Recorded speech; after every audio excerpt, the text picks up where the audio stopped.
Well, you'd be hard-pressed to find siblings who don't rile each other up. It can turn an otherwise happy home on its head, but parenting experts maintain it's also a normal part of family life. And there's research out of University of Cambridge in the UK that's found sibling rivalry can actually be a good thing.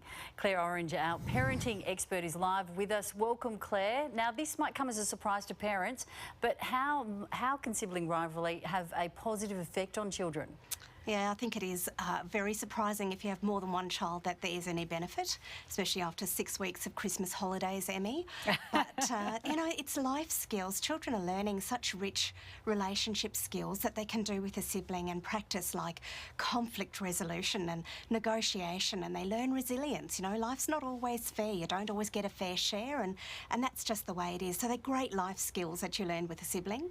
Yeah, but is there a point where sustained sibling rivalry can then have a negative effect on children? Yeah, absolutely. I think there's a tipping point that we can reach with sibling rivalry. So when we're looking at abuse or bullying, it really does in fact impact that whole family system, and as a whole family system, parents can feel a lot of stress. It can impact the parental relationship and that relationship with children.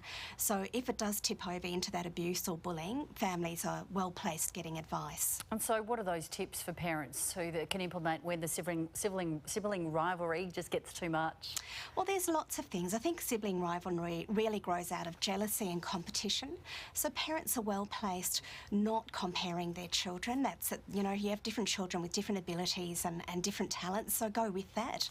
And I think also making sure as a parent that you spend time with each of your children. It doesn't have to be copious quantities, but good quality time with that child only. And, you know, I think the other thing, Emmy, is we often leave siblings to play for extended periods of time. It doesn't work usually. So short play dates with your sibling is a great idea. With lots of parental supervision. Yes, yes. How does it work with the dynamics with more kids in terms of the sibling rivalry?